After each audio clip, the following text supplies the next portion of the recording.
Fala rapaziada, sejam bem-vindos a mais um vídeo aqui no Primeira Fila. Eu sou o Kevin Nicolas e hoje é volta de um GP em Interlagos. No caso, o GP do Brasil de 1990, a primeira prova no retorno para Interlagos, com a nova Interlagos. Vocês estão vendo aí um vídeo que está gravado há um tempo, pois neste momento eu estarei lá em São Paulo, em Interlagos, para assistir o GP de São Paulo 2025. Passou uma mosca aqui, então eu antecipei esse vídeo para vocês não ficarem sem vídeos, né, já que, enfim, eu estarei lá em São Paulo, né, na semana aí do GP de São Paulo.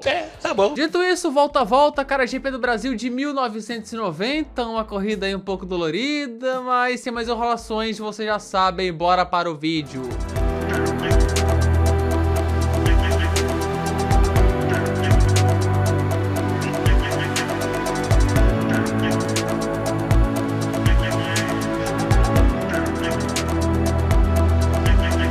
Antes de tudo, bora falar como estava a temporada de 1990, que tinha só começado, mas os resquícios de 89, como eu falei no volta no GP do México de 1990, Senna foi campeão em 88 com tranquilidade. E quando eu falo tranquilidade, não é só sobre facilidade na batalha pelo título, que não foi muita, e sim sobre o fato de não ter tretas consideráveis. Mas no ano seguinte, o caldo entornou. Prost se tornou tricampeão de forma polêmica após ele e o Senna se chocarem. O brasileiro até venceu, coisa que ele precisava vencer as duas últimas corridas, mas por voltar pela área de escape, uma regra estúpida, ele foi desclassificado. Quem teve essa ideia, hein? Nisso, o Prost era tricampeão, como eu falei antes, Senna tava pistola, até bateu em Adelaide enquanto liderava, quando tinha esperança de reverter tudo isso no tribunal. Chamou o Balestre de tudo quanto é coisa, até com razão. O Balestre ameaçou tirar a sua superlicença, mas aos 45 do segundo tempo, ele chegou lá, pediu desculpas publicamente, no caso o Senna, e teve então sua inscrição confirmada para 1990. Porém, Alain Prost agora estava na Ferrari, então a batalha pelo título tinha o alto potencial de ser um Ferrari versus McLaren. A abertura do ano não foi no Brasil e sim nos Estados Unidos, em Phoenix, onde uma bela batalha com a sensação Jean Alesi e Ayrton Senna venceu essa abertura. E a classificação antes do GP do Brasil estava assim, que convenhamos, gente, só se passou uma corrida. Pode tirar isso da tela, tá? O Senna é líder, ok? Pode tirar. Aí vamos para o GP do Brasil, que não seria mais em Jacarepaguá, e sim Interlagos. Saindo do Rio de Janeiro para São Paulo. Onde assim, em 89 a situação estava difícil para Jacarepaguá, que além do custo alto para alugar a pista pela Fórmula 1, também sofreu muitas críticas ao atendimento e segurança após o acidente de Felipe Streiff na pré-temporada, que o deixou tetraplégico. Nisso, Jacarepaguá estava fora do calendário de 1990 e para seu lugar viria Interlagos, cuja última prova de Fórmula 1 lá tinha sido em 1980. O Projeto Motor já fez um vídeo explicando tudo isso, vou deixar inclusive no card, que tá muito bem explicado. E bem, Interlagos voltaria, mas não com o traçado antigo, e sim o encurtado, que o nosso grande Chico Rosa, ADM de Interlagos, propôs esse traçado aí, que era bonzinho, vai, tirando essa chicane que era criminosa. Mas o Bernie falou, isso daí tá inseguro e tu não vai colocar anel externo nessa desgraça não, então arruma isso aí. Ele eu não quero aqui!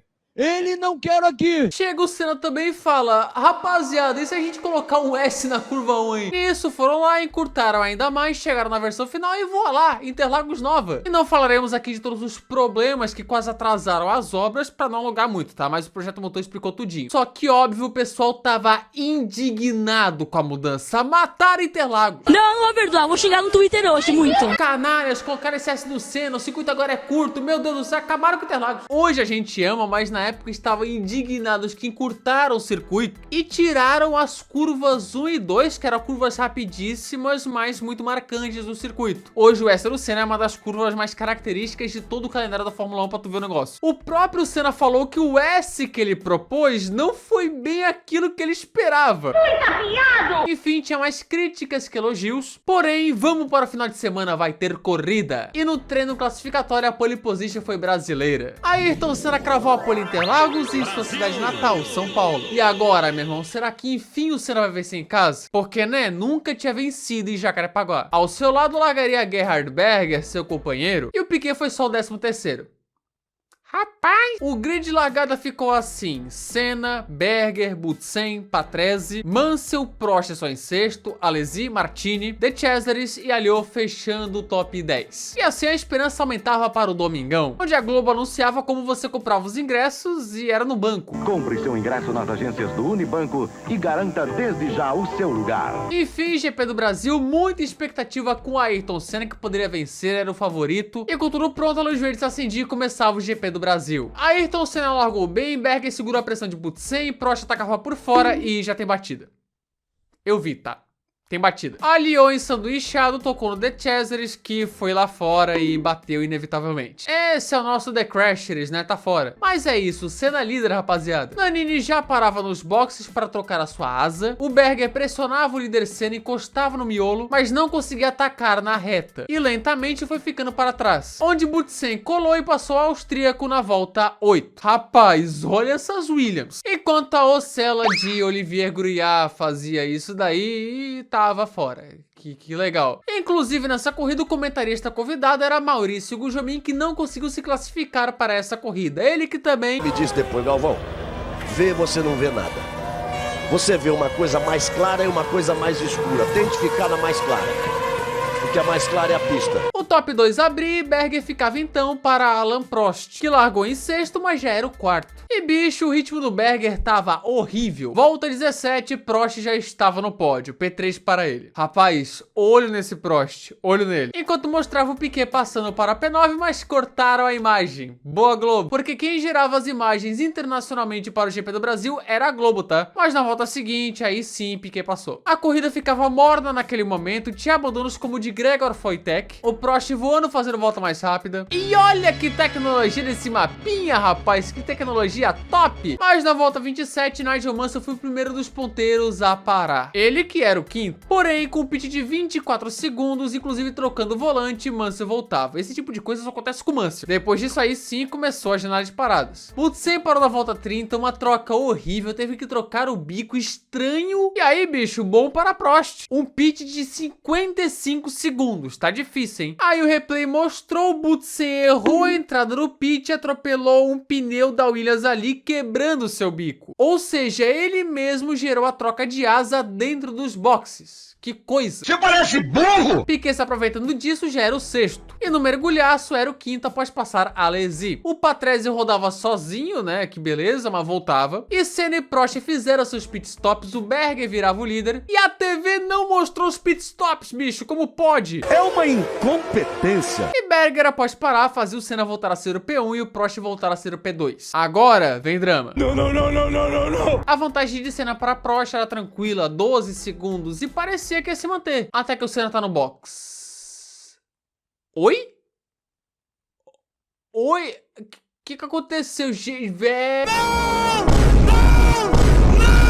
Ayrton Senna foi ultrapassar o retardatário e antigo companheiro Satoru Nakajima, mas mergulhou errado, foi fechado e perdeu a asa dianteira. Dessa forma, Prost virava o líder, Berger virava o segundo, Berger, e Senna agora era o terceiro. Ele definitivamente não tem sorte no Brasil. Rapaz, ele ia ganhar, tranquilamente. Por quê? Por quê? Vontade de chorar e morrer. Satoru Nakajima não é bem-vindo aqui em Garopaba. Se bem que, né, ele não tem muita culpa, né? A culpa maior foi do Senna. O Senna tá 31 segundos atrás do Prost, faltando 31 voltas. Acabou, gente. E o mapinha mostrava a gigantesca vantagem, só um milagre para vencer essa corrida. Enquanto o Piquet fazia a sua segunda parada, sim, duas, e caía para 11º. Pelo menos o Senna tentaria alcançar o Berger. Mas ainda assim, tava difícil, faltava tipo cerca de 20 voltas e a diferença era de 19, 20 segundos. Ele precisava tirar cerca de 1 segundo por volta, mas o Berger também reagindo era uma tarefa dificílima. Tanto que de fato não conseguiu. Ali com mais 7 para o fim, a diferença era de cerca de 15 segundos, então não daria mesmo. Uma pena, gente, uma pena. E o Patrese abandonava a corrida, ele que era o quinto, ou seja, a posição para Piquet. Piquet que reagiu, passou o Alesi no final, mas a TV não mostrou de novo. A Globo tá de sacanagem. Mas era isso, última volta em Interlagos. De uma corrida de grandes promessas e decepções também grandes para os brasileiros. E nisso, Alain Prost, pela 6ª vez no Brasil, vencia agora em São Paulo. Uma corrida que estava na mão do Senna, só dependia dele,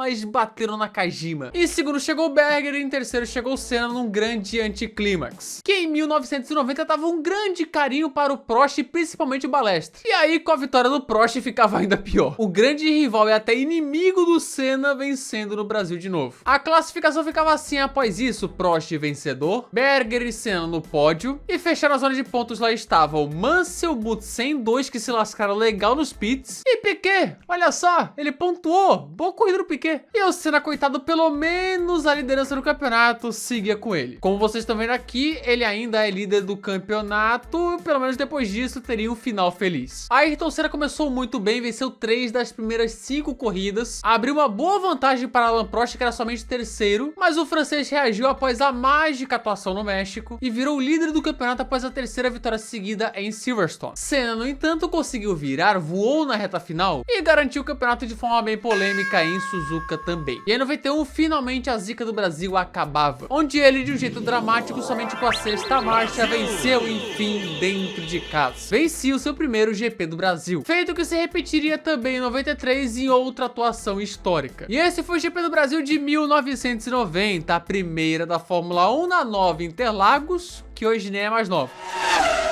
Tá aí, gente, se você gostou desse vídeo, se inscreva aqui no canal, ative as notificações, clique no gostei e espalhe esse vídeo com a galera, que ajuda demais a gente. Na descrição tá nosso Instagram, Primeira Fila F1, Twitter, que é Vinícolas Perfil, que é o meu, mais ativo, eu sou mais ativo no Twitter, e também o Discord, tá? Aqui estão os membros, se quiser virar um botãozinho de seja membro aqui embaixo, tá ok? Inclusive, cara, essa lista de membros pode estar desatualizada porque esse vídeo vai estar pronto antes de eu ir pra Interlagos, então, né, se você virar membro depois, se bobear, nem vai estar aqui, então peço desculpas, tá? Depois arrumarei isso. Sugestões, comentários, e é isso. Muito obrigado que assistiu o vídeo até aqui. Para o BR tá fixado, nós estamos juntos, né? Para o BR tá, assim, ó, camiseta nova, tá, coleção nova, é nóis. Falou!